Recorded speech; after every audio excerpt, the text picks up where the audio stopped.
Hey, it's Conrad Thompson. Thanks for checking out the podcast here on YouTube. Be sure to hit the subscribe button and the notifications bell. You'll get a notice anytime we upload some new content. And when I'm not asking Bruce, hey, how big was Batista's? Well, you know. One of the things I like to do is help people save money. And if you're watching this video right now and you're in a 30-year loan, man, you're overpaying your single biggest bill and you may not even realize it. I want you to do a little experiment for me. Take your calculator out, multiply your monthly house payment by 360 payments. That's how many payments there are in a 30-year loan. That big scary number, that's your total of payments. You're looking at that number? You know you can do better. Keep more of your own money right now and go to savewithconrad.com. Or maybe you've got credit card debt. Man, it's not a matter of if I can save you money with that. Your average interest rate on a credit card is more than 20%. And by the way, all the interest you pay on those credit cards, it's not tax deductible. Whereas the mortgage interest, well, that is tax deductible. So if you owe this debt, it's up to you how to pay it back. Doesn't it make sense to get the cheapest rate possible and the greatest tax deduction possible? Find out how much money you can save right now for free at savewithconrad.com. You don't need perfect credit. Even scores in the 500s can be approved, and it's no cost out of pocket. But maybe best of all, we're licensed in more than 40 states. We can help more families than ever before. But how much can we save you? Find out right now for free with a quick quote from savewithconrad.com.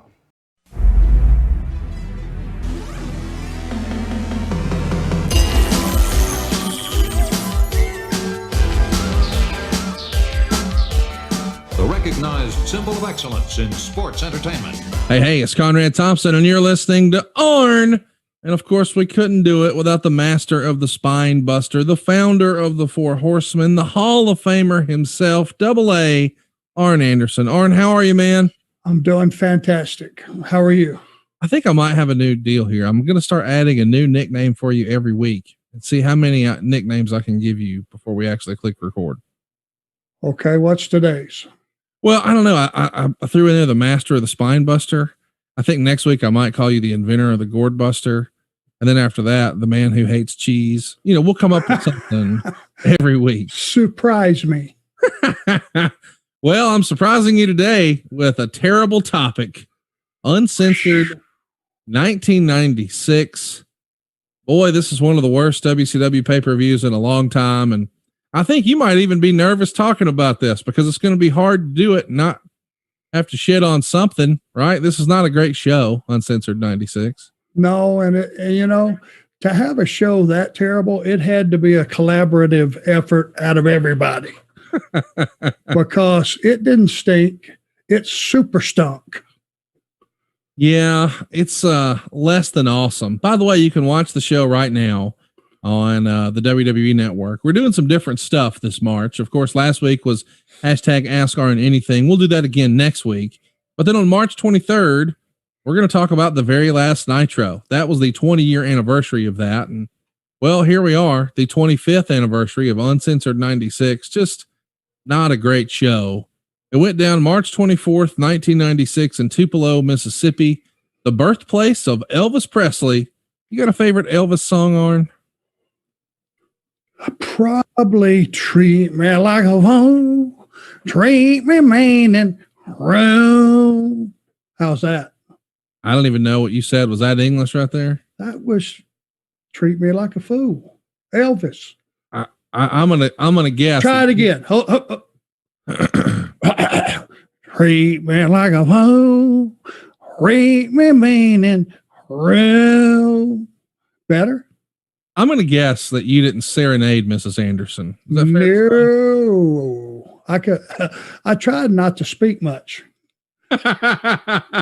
Just motion towards go to the movies or motion, let's go eat or something like that.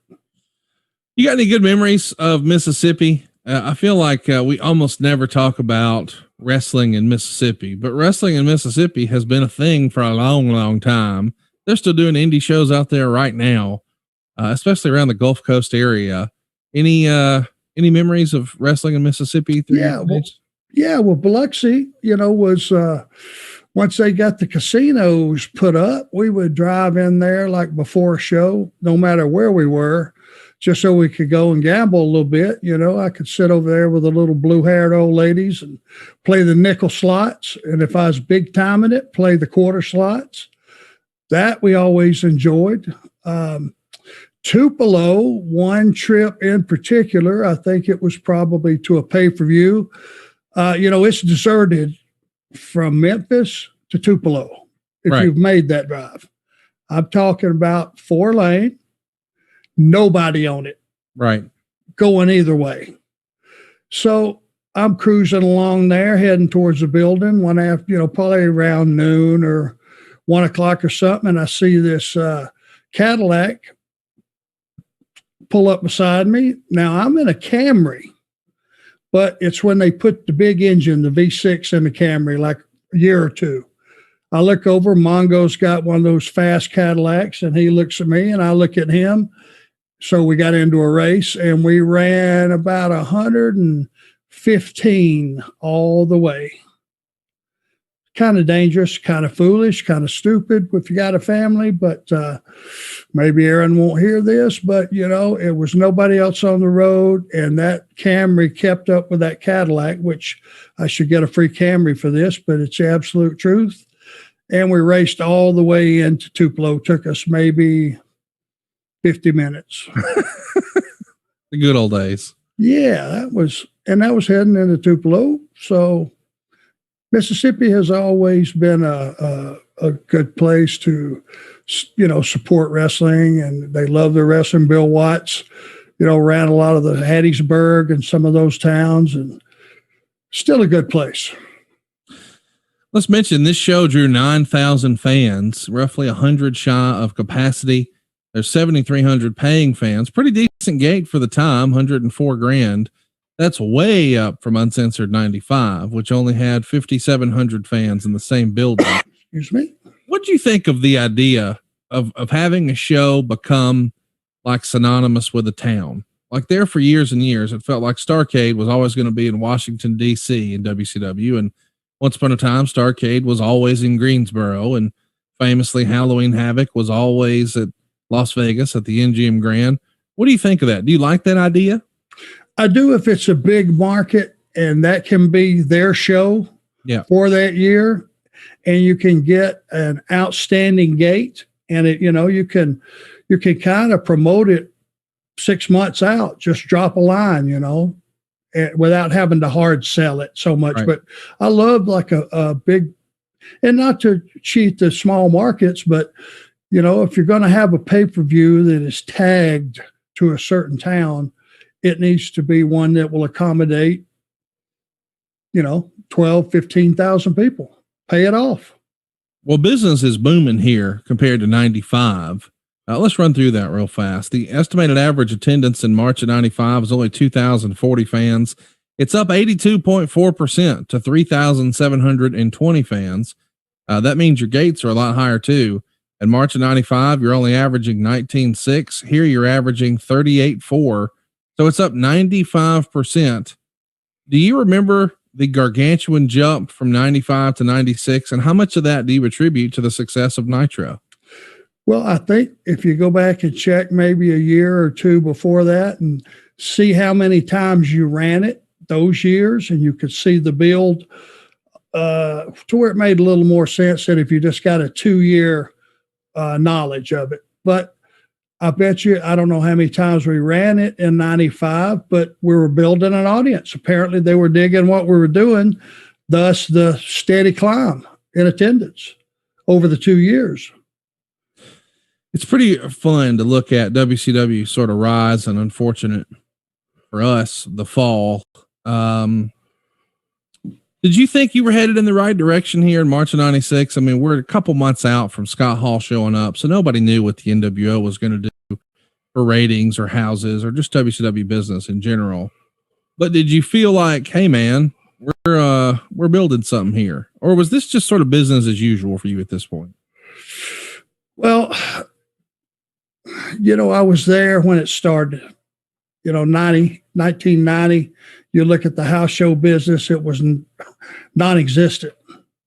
So I was there for that, 5-year build, and Hogan and Savage and, some of those big names coming in, and, that was going to make a difference. Obviously, you had a pretty good roster, 96.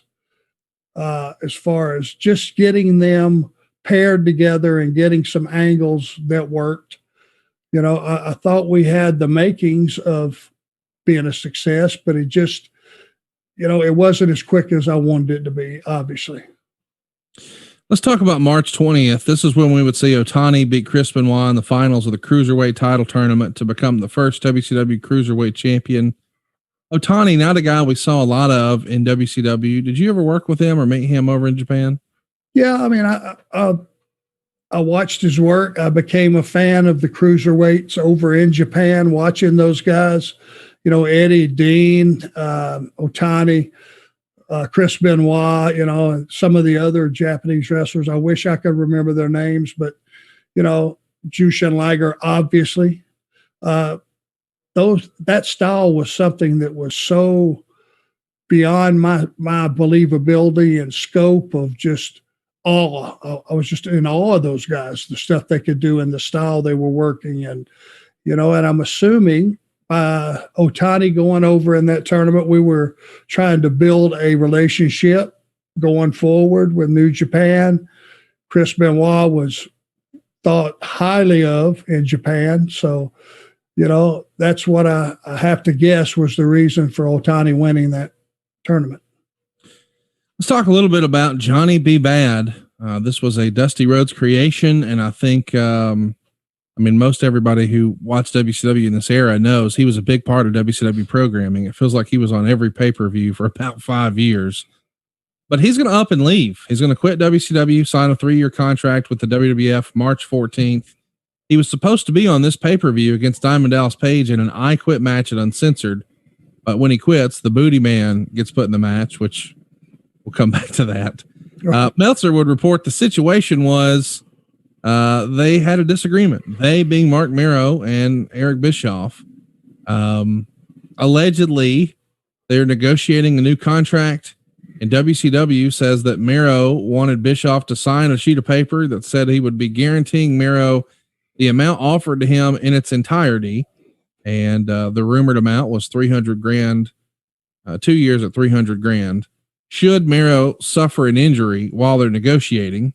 And somehow in the course of this discourse, Mero mentions, I've also been negotiating with Titan Sports, and I have an offer from them that in some ways is a better deal. So I need to know what my future plans are. This apparently pissed Bischoff off, and he asked him to finish up that night and put Luger over. Mero refuses to work at all until they have some sort of written deal. And Bischoff says, well, I hoped that it wouldn't come to this. And Mero says, well, I hope after 5 years I'm leaving on good terms. And Bischoff lets him know you are not leaving on good terms. So it's not, hey, thanks for playing. It's don't let the door hit you on the way out. What was the rumor and innuendo you heard about Mero leaving at the time? Well, all those meetings were kept pretty quiet. Yeah. To be honest with you. And I've always looked at it like it's none of my business. Right. I don't care what anybody makes. As long as I'm happy with what I'm making, that's all that matters. But I know that Johnny B. Bad, you know, was used well. I thought highly, you know, he was thought of highly with the company. I didn't see him leaving, but I know timing is of the issue. And he saw a timing where Vince wanted him. He had that great body, that great look. He was, you know, he was a gimmick. He was a character. He was all those things that Vince loved. And Vince didn't even have to create anything. He already had it. So when you go in and you talk to, you know, one promoter, this was back in those days and before, I know this, you didn't go in with a counter offer for someone else unless you were prepared to go all the way with it. Now, I don't know if Johnny B. Bad was using that as leverage and wanted to stay, or that he had that deal on the table and he was ready to go. He just wanted to see, you know, if Eric would match it or whatever. But, you know, during those times, I could see the mentality of a guy leaving WCW going to Vince. And, you know, Vince is very charming. He can promise you the world and make you believe you're going to get it. And I can see how Johnny B. Bad would have, it was a no-lose situation, I think, for him, I guess. The Nasty Boys are also let go around the same time. Any memories of how that came to be? Did their contract run out? I don't know. I just wanted to ask, I guess, because it feels like you would have been a resource. I mean, I wasn't there, but it feels like you're one of the most unanimously respected guys in the locker room, and you had an advantage over some of these talents who had only worked one place or another. You had worked for the NWA, you had worked for WCW, you had worked for Vince McMahon. You knew a thing or two about a thing or two. Did any guys ever seek your counsel when their contracts were coming due or time for renewal? Yeah, they did. And, again, it's like, look at what you're offered. If you feel like you're worth more, suggest that. But I was always of the opinion, if they said, this is what the offer is, no more, don't play hardball. Let them know that you're glad to stay if you truly are wanting to stay. If not, then you can play hardball, but always remember there's that chance of them saying, been fun, been nice, thank you, see you down the road. That was the way that I conducted my business, and I always thought, because WCW was 3-year contracts. And Conrad, the stories of the old days. Before contracts, if you got hurt, tough. If you didn't wrestle, you didn't get paid. Right.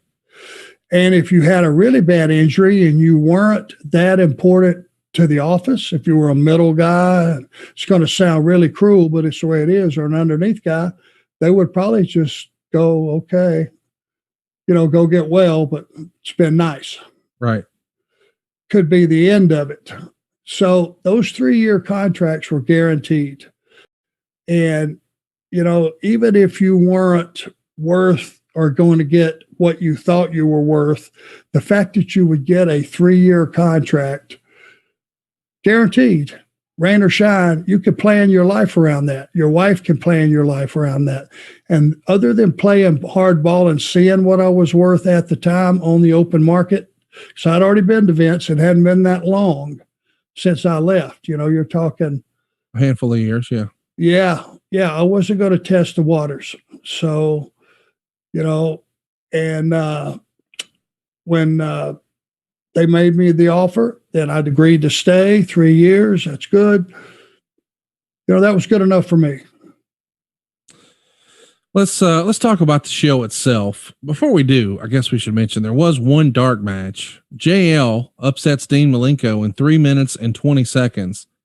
How fun is this to look back in hindsight? Your old pal Jerry Lynn and Dean Malenko, 2 other agents or producers for AEW, here in the dark match. Meltzer gave it 2 stars, but I mean, gosh, they didn't have but 3 minutes and 20 seconds. Do you think Jerry Lynn is one of the most underrated performers of his generation? Yes, I do. And working with him now at AEW, I see how personable he is. I see how knowledgeable he is. He's got a really good basic knowledge of the way the business was and the way it is. And he's an excellent coach. He's a great communicator, and he's just a great guy. He's one of the great guys in the business. I've heard a lot of people say it's almost like he's too nice for the wrestling business. Would you agree with that? Yep, I would. But I thank God that he's there and he's with us, because, like I said, he was a high spot guy, and he was doing the lucha stuff before it was fashionable and doing it well. So he has some of that. He has working knowledge of how to put a match together and how to feature, certain things in a match. And he just has a great head and a great mind for the business. Next up, we've got Jim Duggan beating Bubba Rogers in 3 minutes and 20 seconds. VK Wall Street's going to come to ringside with Duggan's 2x4 and give it to Bubba. as Bubba and referee Nick Patrick wrestle over the board. Duggan tapes his fist and knocks out Bubba, getting the 3 count. Meltzer would say bad and thankfully short. He gave it a 1/4 star. This match feels like warmed up old leftover WWF. You got Hacksaw Jim Duggan, the former Big Boss Man and the former IRS. I know those guys were all in the NWA or Mid-South or somewhere beforehand, but to the masses, this probably feels like, hey, that's the old WWF guy, right? Well, and I bet you if you went back and saw how long had they programmed for this match, if at all, right? Like just a cold booking to me.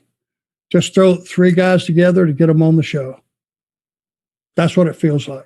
It is. Next up, we've got Dick Slater pinning Alex Wright in 1 minute and 55 seconds. Medusa was chasing Colonel Parker around ringside, and this distracted Alex Wright.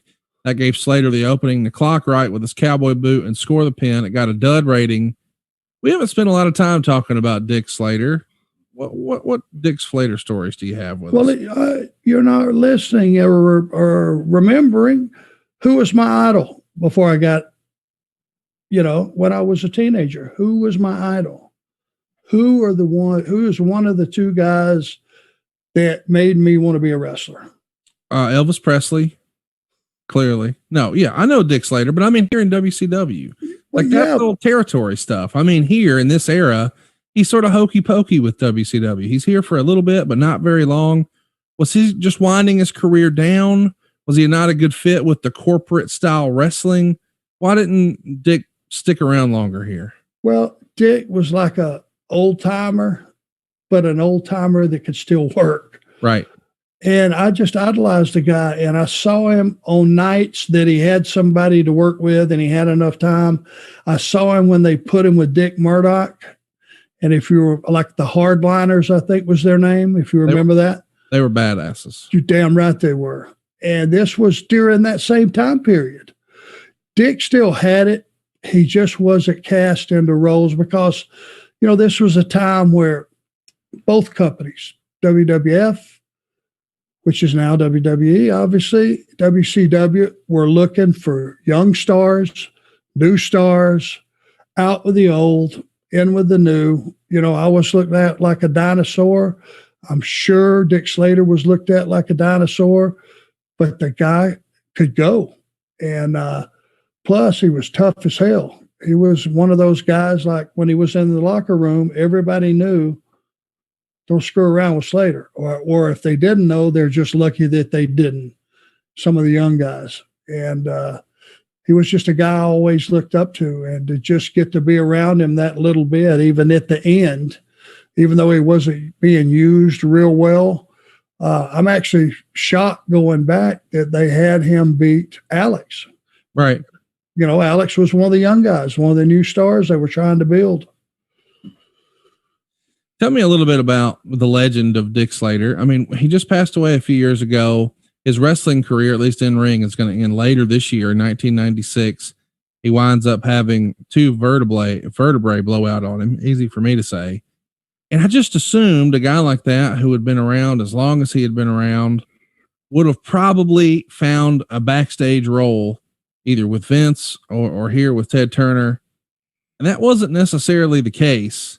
Was he just not cut out for that type of thing, do you think? Was he just one of the boys to the end? Most guys aren't cut out for that job. Yeah. Why is that? Well, because it's hard to step away from being one of the boys and taking on the responsibility of being in the office. Right. And Dick was not, just because, well, let me use another example, which will help you understand about Dick. Now, Dick, when I went to Crockett in '85, and I was there a few months, and they put me with Ole, and they sent us back down to do the Georgia and the Ohio and Michigan loops. Dick was the booker down there. So he was the go-between between Jimmy Crockett, Dusty, and that group of guys. So that was an office role. But that whole thing didn't last very long. Now, as far as Dick moving into like a agent or producer role, here's the comparison. Ted DiBiase, who I think is one of the greatest workers that's ever been. Yes. In this business. Mm-hmm. And I mean, he could work and he could put together a match and a story, and that character, he had it down. But he wasn't a guy that could sit down in advance and map out a match that was going to happen in 5 hours. He was a guy that went to the ring with his opponent, felt the audience, ad-libbed, played off of the audience's reaction, and that's what he did. And he was a great performer. Not a lot of guys can sit there at 3 o'clock in the afternoon and talk about two talents, you know, going out and having a match, and here's what we're going to do, A to F, until you see how the crowd's going to react. Right. Dick wouldn't have been one of those guys that could sit there at 4 in the afternoon, because Dick went out and just worked. And a guy would fall in line if he was experienced, and he would counter what Dick was doing, or he would fight back or do all the natural things that you know to do once you become a veteran. But he wouldn't have been able to sit there at 3 o'clock and go, okay, let's see, what do you do and what do you do? And let's see how we can mesh that and blend it and make it work. That wouldn't have been one of those things that would have been his long suit. Maybe I'm asking something that you don't know about, but it is a famous story. Do you know the story about Dick Slater getting shot in the leg? Yeah, I think Wahoo shot him. The famous story goes, there was a night out in the bars with the boys in Atlanta, and Tommy Rich is there, and I think Andre's there, and somebody at the bar, a regular patron, a civilian, if you will, makes some sort of derogatory comment about Tommy Rich's wife. That pisses Wahoo and Tommy Rich off. The guy thinks he'll get cute and pulls a knife. Wahoo pulls a gun. And eventually this leads to Wahoo allegedly pistol whipping this guy in the parking lot, and the gun accidentally fires and hits Dick Slater in the leg. The police come, and Slater swears it was a sniper shot, that this guy had a buddy on a building with a gun. That's who did it. It was definitely not the American Indian pistol whipping a guy in the bar. Yeah. That's awesome. And you know what? In that era, in that day and time, they could have got away with it. I think they did. Unbelievable how this wrestling business has changed and what's possible and what's not possible now. And RIP to Mr. Slater. We lost him in 2018, but boy, what an innovator. Well, hey, you know, no matter what you thought about him, if you go back and think about the fact he was in a terrible car wreck. Yeah. That could have killed him. Yeah. And then he got shot in the leg by Wahoo, and he was still able to perform at that level. That's why he was my idol. Yeah. He's a badass. I mean, him and Murdoch are arguably two of the baddest dudes ever to form a tag team. Speaking of badass tag teams, well, how about this? And by the way, all these matches we're running through, none of them are on the pay-per-view. They're all on WCW Main Event, which is essentially a teaser program to get you to buy the pay-per-view show. They started this, I don't know, sometime in the mid-90s. But I like the idea of there being, hey, here's a look of what you could get tonight. And how about this for a main event on Main Event? Rick and Scott Steiner go to a no contest with the Nasty Boys in 5 minutes and 19 seconds when the Road Warriors interfered, attacking both teams. Of course, the crowd is into the match while it lasted. These are bona fide stars. But outside interference, again, here, I love the Nasty Boys and Rick Steiner, or the Steiner brothers as a foursome. I think they've had great matches for a long time. And I like the idea of booking them with the Road Warriors here, but it does feel like a ton of star power to not put on the pay-per-view. What say you? Yeah. Yeah. My God. The Steiners were not on the pay-per-view. No, on Main Event. I think, plus the fact that all these matches are just going a couple minutes. Yeah. You get that mindset if you're sitting there watching, you know, a match, especially with, you know, those four guys, you're going to think, well, hey, we're going to have something here. And for that to be done in 5 minutes, how long was the Dean and JL? 3 minutes? Yeah, they're all super short. I mean, let's run through them again. The first match, 320. The second match, 320. The third match, 155. The fourth match, 519. A lot of stars here, not getting a lot of time though. Well, yeah, and like Dean and JL, they didn't have a chance to tell a story. You know, none of these matches are. By the time I scoot back in my seat and tell everybody, all right, man, shut up, I want to watch this match. You know, these guys are badasses. Once I settle in, it's over, and it's not fulfilling. It's just burning a lot of talent before you get to the main show. Let's talk about the way this show is set up. When the pay-per-view starts, Tony asks Bobby Heenan, why are you wearing leather instead of your usual attire? And Bobby says, you never know. I'm prepared for anything. I don't want my $225,000 Armani suit to be ripped off. I'm wearing leather so I can wash stuff off. You know what I mean? And Dusty promotes the match, saying this Doomsday match, when you take a cold, hard look at this situation, it goes back to that word I've been using all night, and that is danger. There's danger surrounding the place. And Bobby says, danger's one cage. What's danger with 3 cages? 4 tiers? 20 some men? Who knows what's going to happen? And it does look kind of odd to see the wrestlers walk past this giant cage on the way to the ring. When do you remember somebody coming to you and say, okay, Arn, here's what we're going to do. We're going to take one cage and put it on top of another and put it on top of another. And there's going to be 40 of you guys trying to beat up Hulk Hogan and Randy Savage. This feels like it's right out of the book of bad ideas. Yeah. And initially my reaction was, glad I'm not in that.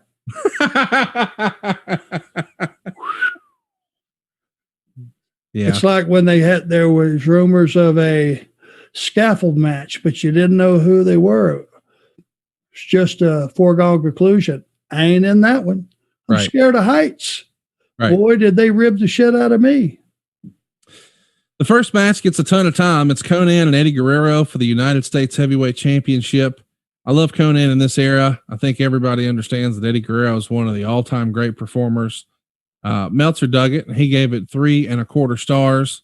A bit of a babyface match here because neither guy is yet a heel. What'd you think watching this one back for the first time in 25 years? Well, you know, Konnan did have a following. He was a huge star in Mexico. Yep.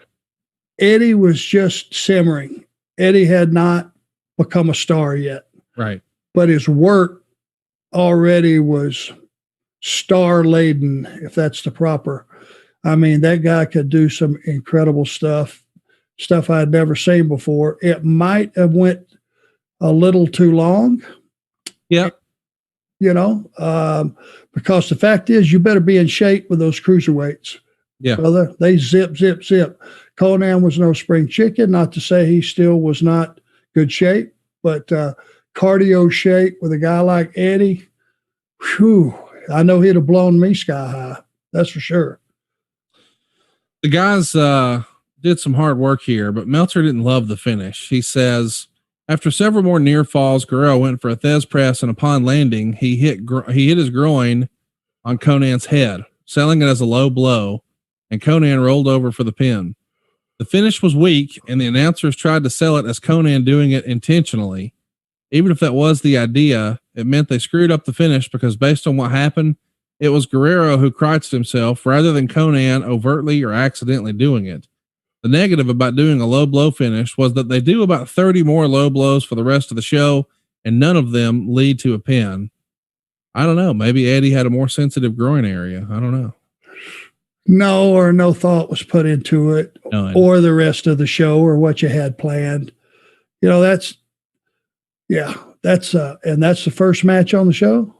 Yeah, that's the way we open the pay-per-view. And that's the other thing that's weird. That match gets 18 minutes, but we can't move the Steiners and Nasties to the main card, give them 10 minutes. It feels weird. Check on that. I mean, again, it was not all the thought, I think, for this show was headed towards that last match and how they were going to pull that off. And a lot of stuff got skipped over. The first match of the night is critical. It's important on any show because it sets the mood for the night. And that was a flat, confusing finish to me.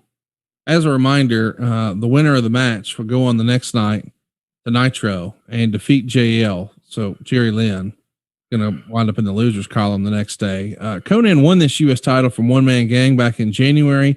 He's going to lose it to Ric Flair at Bash at the Beach 96. This version of Conan, where he is the traditional lucha garb before he becomes K-Dog and joins the NWO and has a darker side. Did you think that was a good fit for WCW at the time? I mean, obviously he's key to bringing in a lot of the other cruiserweights, but it always felt like WCW didn't know exactly how to book this version of Conan. No. And you know, when he was in Mexico, he was jacked, you know, good body, biggest guy there, best body there, I would assume at the time. Yeah. Which made him special. And he did just enough of the lucha stuff, but I imagine, you know, he did some strongman stuff and all that other stuff. Well, now you're in the locker room with, you know, the Steiners and the Road Warriors and all those guys. I'm sure he had to amend that style somewhat. A cruiserweight, you know, just me thinking about it. And I know the stories were different and all that, but Eddie needed a cruiserweight. It could have been Jerry Lynn and Dean. Right. In a triple threat. If you wanted to open that show, take some of that time, you know, take 15 minutes and let those three open the show. Now you got something to go, whew, holy shit, did you see that? You know, just hindsight being 2020. Stories being what they were. If it was a title match, was a U.S. title, Conan was a U.S. champion. Yeah. Right. So, you know, in those days, maybe somebody thought just opening up with the U.S. championship would be a big deal. But, you know, that title had been watered down so much, Conrad, it didn't have a lot of value, to be honest with you. Let's talk about the next match here. This is Tony Schiavone's favorite WCW match, believe it or not. It's Belfast Bruiser beating Steve Regal by DQ in 17 minutes and 33 seconds, 3 1/4 stars. Meltzer would write, Tony Schiavone made a comeback on this match as he got it over as being brutal, even though a lot of what was taking place would go over the heads of many, if not most viewers. This was a super stiff All Japan Impact type of match with no hot moves, no build, no psychology, and a horrible finish. It really wasn't an entertaining match, but on a believability scale, it was more believable than almost anything you would see in the United States, short of a UFC match, and in fact, it was brutal than more than most of them. Not that this is a match of the year, but it is a must-see match. The two, who have wrestled each other for years, just pounded the crap out of each other. Finley's offense was the most believable in North America. At one point, Bruiser threw a punch to Regal's nose, which broke his nose and pretty well messed up his face to the point he might need surgery. He was bleeding from the nose heavily when Bobby Eaton and David Taylor interfered for the DQ. After the match, Taylor slapped Finley incredibly hard, 3 1/4 stars. These guys, I mean, obviously they know, like, and trust each other, but boy, they are pulling no punches. It's Potato City. What do you think watching this one back? Before I get to that, let me just back up one little bit and just say, you know, the announcers for the Eddie match. Yeah. One of the reasons that might not have felt so good if you're sitting home is, be honest with you, our announcers, just like me sitting here today, don't know the names of a lot of those moves. Right. It's hard to call that match when it's lucha moves and they have their own names. And remember, this was just the beginning of the lucha era coming to America.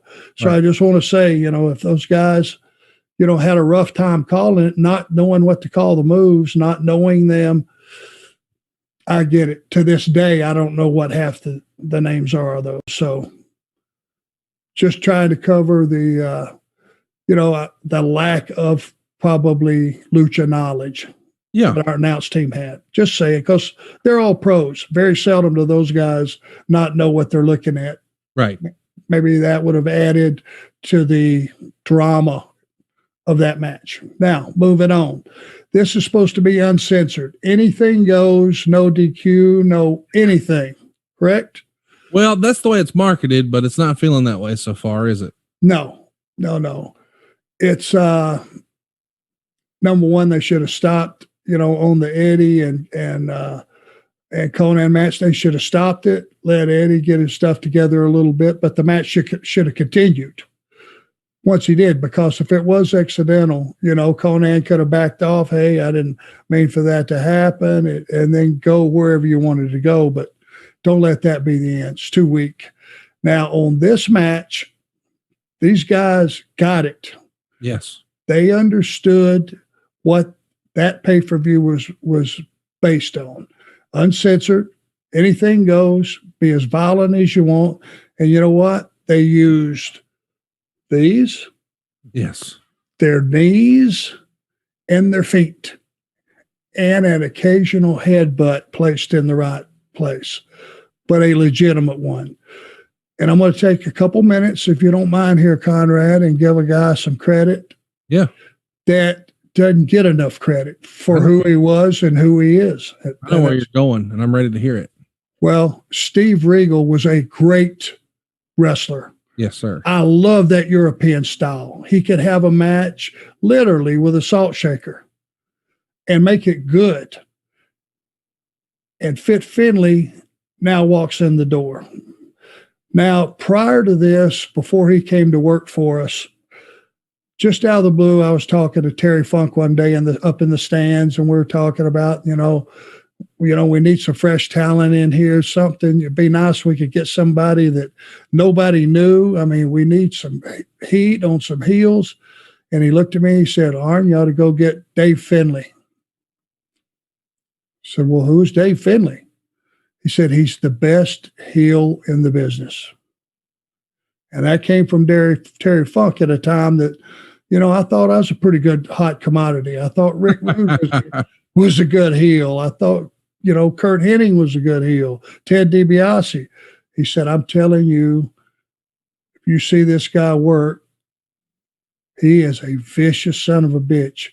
Well, when we got Fit and he came in from day one, he was an assassin. To this day, I've never seen anybody that was as vicious, had a grasp of psychology, was a nasty heel, could make guys and make himself at the very same time. And man, when he mugged you, and it was solid. It was relatively safe, I would say. But man, he sold tickets over in Europe. He was in a situation where they were in the same Otto Vance, I believe, was the promoter, and they had trailers at an arena. And for 6 weeks, they were just wrestling that same arena, and they drew every single night, 7 days or a week without having to move. And it was because of guys probably not at the level, but with the same mentality as Fit Finley. But he was just he was a superstar. I was just in awe of the different things he did. That European style amazes me anyway. And him and Regal, mostly him, beat the ever-living crap out of each other. And if you didn't know who Finley was, you wanted to know when that match was over. It's a shame, and it's a little blip on it, and maybe I'm the only one on earth that feels this way. But when you've had a fight that intense and you do a run-in on the end of it, and there's an actual DQ decision and a winner by DQ announcement, if there was one, they didn't need it. If you wanted Dave Taylor and Bobby Eaton to pile in at the very end because they thought he was going to kill Regal, fine. Just let them fight through the back. It was uncensored anyway. Just let them non-decision. They fight back through the curtain and we're done. It was just a glitch, It makes you wonder, how can there be a decision when it's a no DQ match? Every match on the card was a no DQ. But point being, Dave Finley let you know who he was, and to his credit, Steve Regal took a hell of a beating that day. So kudos to those guys. One of the best matches I've ever seen in my life. And it was more like a bar fight. Tremendous. Go out of your way to see it. If you're going to watch one thing on this, you got to see it. It's unbelievable. Regal even wrote about this in his book. Tony and I have talked about it. It's one of the most famous matches probably in WCW history. Especially if you're a purist. Yes. Wrestling purist, and you want to sit down, and when that match was over and that show was over, even though there were some stinkeroos after that, everybody, I bet you, that were going to their car with their family were talking about that match. It stole the show. It did. Let's get to the next match. Before we do, I want to mention we've got an interview with Giant and Jimmy Hart by Okerlund, and Gene announces the winner of Giant versus Loch Ness will face Flair for the world title the next night on Nitro. Tony talks about how Medusa threw the women's title in a garage. He even says the WWF by name. Mean Gene gets a plug in for the hotline, and Colonel Robert Parker is introduced at weighing 197 pounds, which I'm sure made Meltzer laugh. He's going to pin Medusa in 3 minutes and 47 seconds. It's a man versus woman match. Medusa can't even keep a straight face, according to Meltzer. Eventually, though, Slater kicks Medusa's leg out as she's holding the bridge. Parker rolls her up for the pin. 1 star. Medusa versus Colonel Parker, though. Arn, who booked this shit? Is this Terry Taylor? Is this Kevin Sullivan? Is this Eric Bischoff? This is just terrible. And it didn't have any time either. Well, it had 4 minutes too long. This should have never happened. Man versus woman. I know. I don't like it. Yeah. But in those days, I mean, you get away with stuff that didn't make sense. That don't make sense. It's never made sense to me. Right. It was just, Medusa is a killer. Now, she could probably kick half the guy's ass in the locker room today. Sure. But so could Ming, but he didn't do it. Right. She didn't do it. We knew she was that tough, but she was still a woman. She was still a lady. And when you got to have Dick Slater help you beat a woman, my God, why would you even be trying to beat a woman? Right.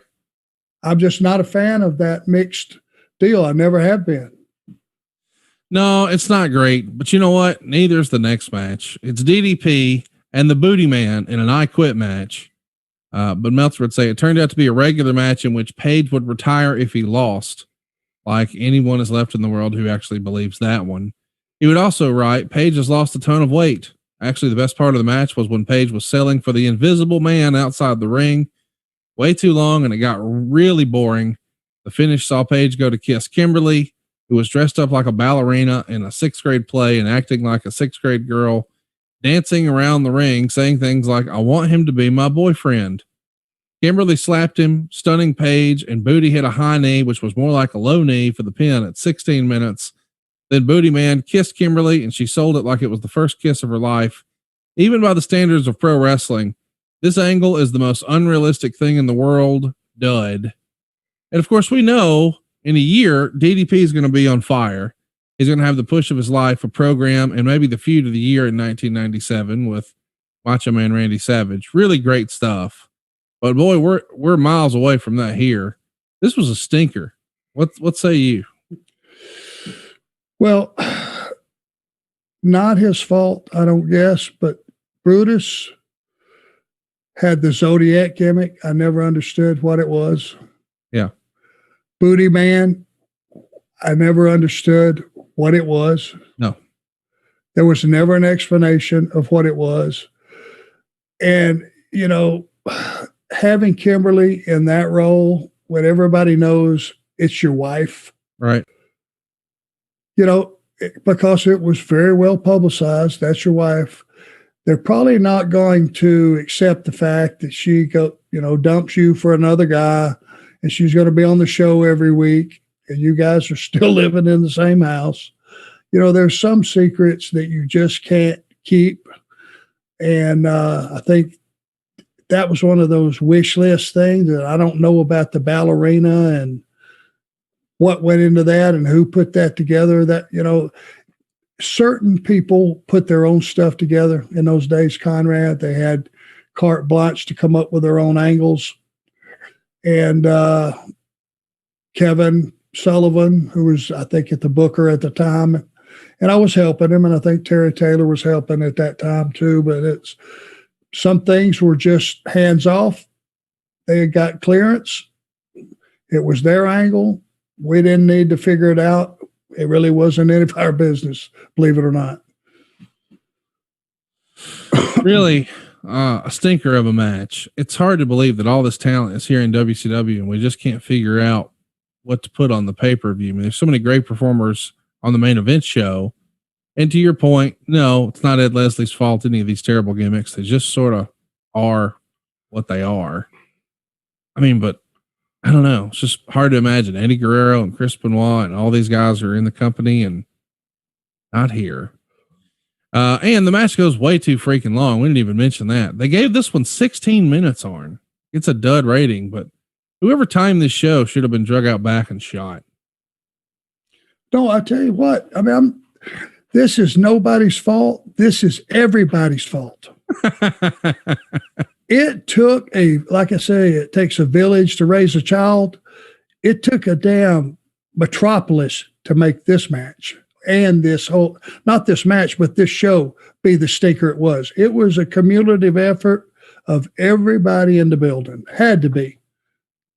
Because it was just bomb after bomb after bomb. Lex Luger and Jimmy Hart are going to be doing an interview with Mean Gene. And Jimmy says it's the last time he's going to walk to the ring with Lex and tells him he loves him. Gene says, blow it out your ass, which is kind of fun. Lex is supposed to be in the match with Sting versus the Road Warriors. Of course, Sting and Luger are the tag champs at the time. We also see Loch Ness come out, and he's going to wind up using Rey Mysterio's music, which is kind of ironic. Tony says, this is truly a battle of titanic proportions, ... in many ways. So you can guess what's next. It's the Giant and Loch Ness Monster, 2 minutes and 34 seconds. The Giant took one great bump, which supposedly wasn't planned. Loch Ness is the worst, and I think this is the last we'll see of him. -1 star, according to the Observer.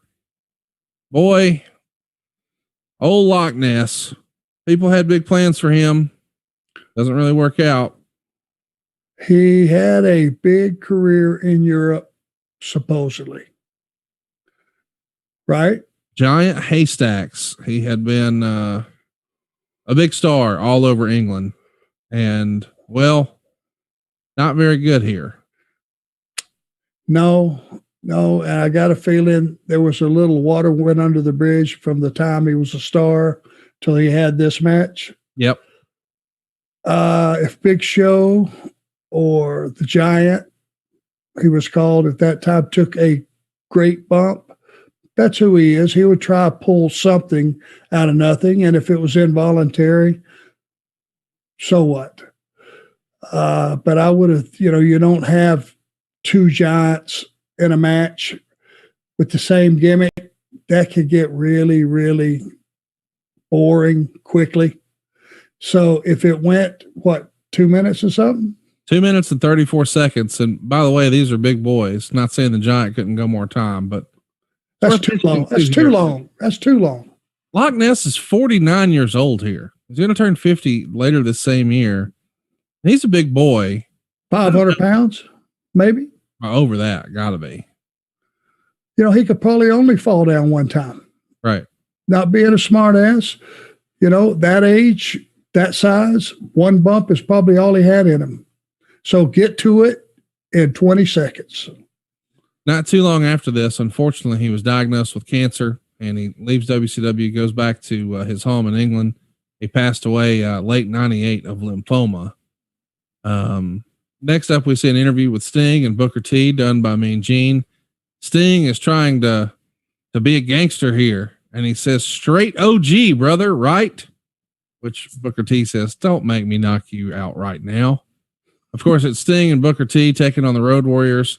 Dude, 29 minutes, 33 seconds, a Chicago street fight. This is just way too damn long, but it gets 3.5 stars in the Observer. What do you think? Well, it was long. I did think it was a great elevation for Booker. Yes, big time. Being in that match. And Booker always had, from the first time I was in the ring with him and Stevie, you just knew, those guys were a very good team. But Booker was going to be a single, and you just knew it. he had that baby face. Stevie Ray was the bulldozer of that team. But all the excitement came from Booker. He could do it all, man. And you knew it from day one. And getting a rub with Sting and the Road Warriors in that match, that's the one good thing that I think came out of the show besides the match we talked about with Regal and Finlay. That was the two shining, I think, stars of the whole show. Just Booker being in that mix and being able to last in that mix and compete. You mean it wasn't the main event? Let's talk about it. Can't believe this is real. Do we have to? Unfortunately. Tony's going to give us a rundown of the rules, and he says, rules, I understand, are very simple. Hulk Hogan and Macho Man Randy Savage will start at the top as a gauntlet. Once they get through a cage, if they win in that particular cage, then those men would be eliminated till they work their way down to the bottom. If they can pin Hulk or beat Macho Man Randy Savage at any time. But Hogan and Savage must go through every man to win their match. And Bobby replied, rules? You're talking about rules? They don't care about rules. There aren't going to be any rules. They're going to get in that cage and go after the big white tiger, Hulk Hogan, and tear the yellow and red off his carcass. And you know it. So here we are. As a reminder, this is the similar style cage that you guys did back in 1988. I assume that's where this idea comes from. Just Sullivan warms up one of his old ideas. Would you guess that's the same? So this is 3 cages, small one, bigger one, biggest one, right? Yeah. And you got to drop down from the small one to the middle one. That's right. And then you got to drop down from the middle one to the bottom one. And then you have a decision, right? Yep. Well, number one, I got added into this some way, somehow. Once Kevin must have looked around and said, there's not a lot of guys that are going to do a lot of falling down in this thing. Look at the monster roster. And then you look at the baby faces. And so I guess my job, which I had nothing to do with the storytelling to get to this match.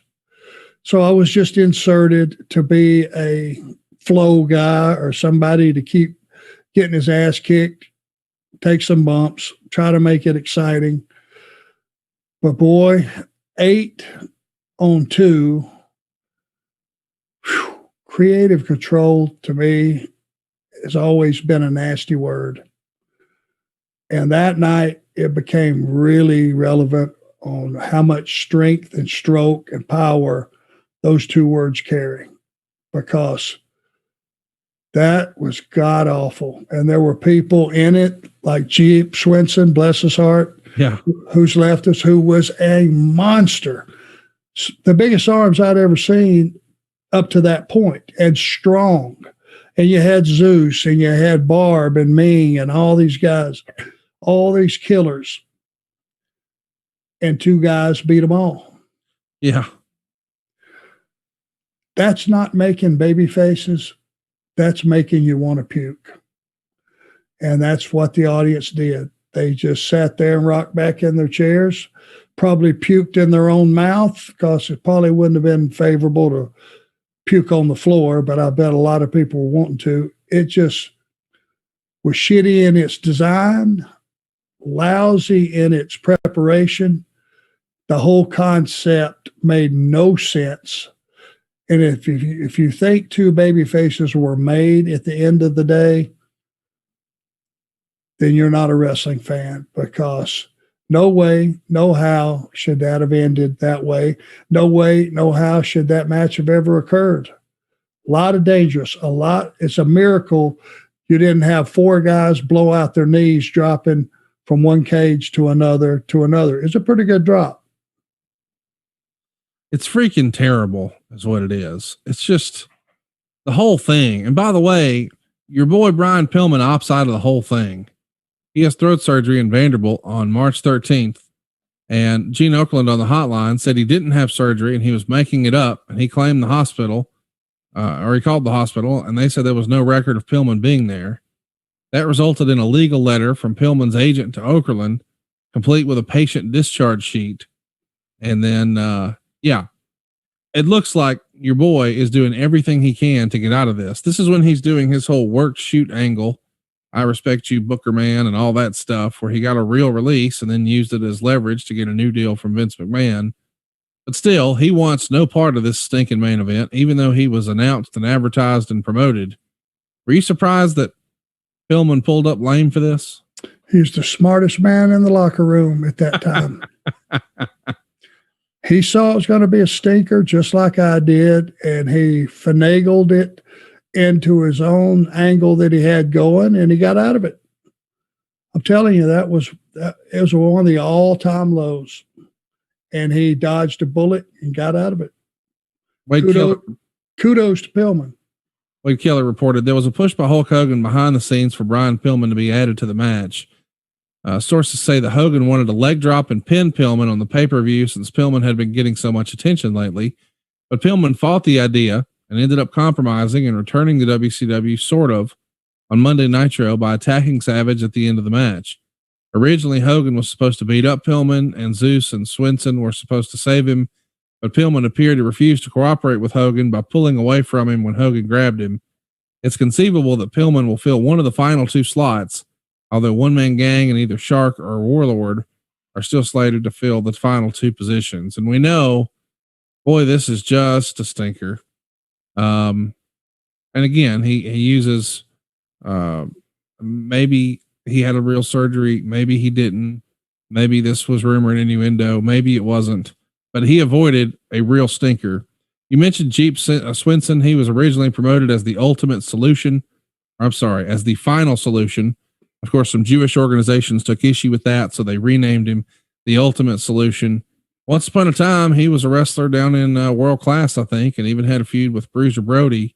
I think most people remember him from that Batman and Robin movie, though. You liked him, though. You said a minute ago he was as big as a house. You had good interactions with him? Yeah, I mean, as far as being a nice guy, he was a nice guy. He just couldn't work. Right. Guys that size are one-dimensional. It's okay when they're knocking enhancement talent down 2 or 3 times and then winning. Zeus couldn't work. My God. He couldn't do anything for anybody. Everything would, you had to just keep him on his feet, creaming guys. But then, the audience starts to see through that.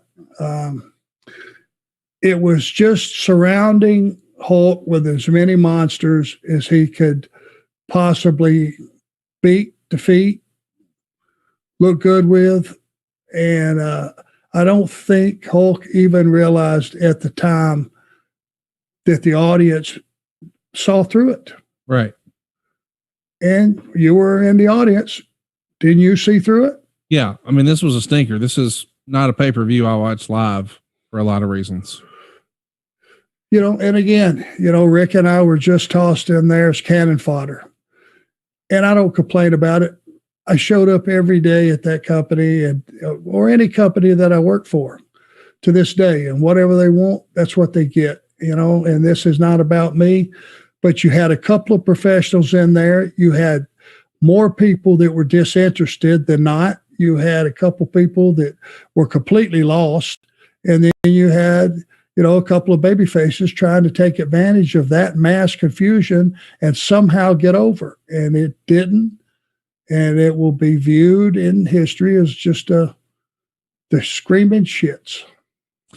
Meltzer would write, Hulk Hogan and Randy Savage beat Ming, Barbarian, Ric Flair, Arn Anderson, Kevin Sullivan, Lex Luger, Z Gangsta, and Ultimate Solution in 25 minutes and 16 seconds.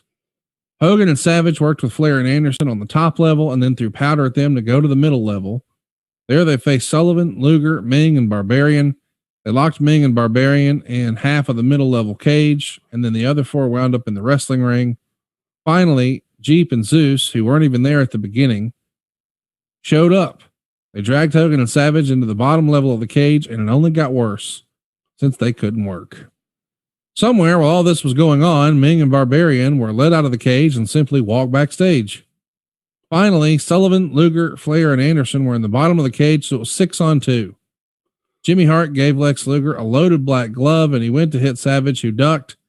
Then he held up, then changed his mind and KO'd Flair for the pin. -3 stars. the finish of this thing, Arn, it would have to improve to be the shits, I think, is an Arn Anderson line. Is that right? It wasn't that good. Yeah, real bad. Embarrassed that I will take my share in it. I was part of the company.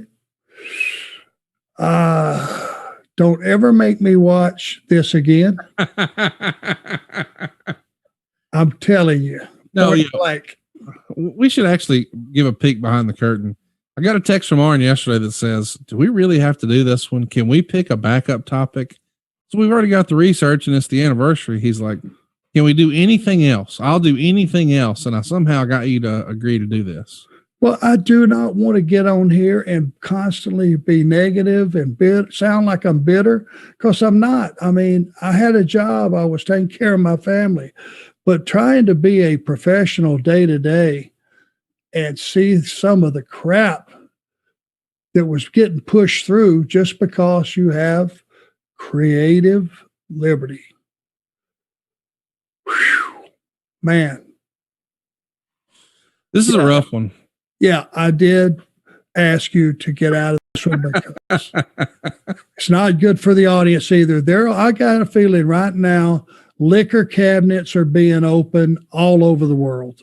There's a lot of depressed listeners. Guys, it's over. It's done. I promise we're going to be upbeat going forward. Hey, real quick. I believe Klondike Bill made this cage. That had to add to your stress level, right? I bet he never crawled up to the top. Klondike Bill's a good man. He was a valuable employee to Jim Crockett and I guess WCW, but whoever made that cage and really made it and saw it when it was finished, they certainly saw it from the ground. Nobody went up there to inspect it because I hate heights, and that sumbitch was pretty much up there. Well, we're hoping that we're up there on your must listen to lists of podcasts. Next week, we'll be back with hashtag Ask Arn Anything. The following week, we'll be back to talk about the last Nitro. You don't want to miss it. You want to participate. You want to follow us on Twitter. You can go follow us on Twitter at The Arn Show. You can keep up with all of our new topics and you can ask questions. It's at The Arn Show. And don't forget, if you've got a question for Arn, ask it not only there, but use the hashtag Ask Arn. And until next time, he is at The Arn Show. I am at Hey, it's Conrad. And we'll see you next week for another Ask Arn Anything right here on Arn. Hey, it's Conrad Thompson. Thanks for checking out the podcast here on YouTube. Be sure to hit the subscribe button and the notifications bell so you get a notice anytime we upload some new content. And go save yourself some money right now. If you're in a 30-year loan or you have credit card debt, it's not a matter of if I can save you money. It's a matter of how much. Find out right now for free at SaveWithConrad.com.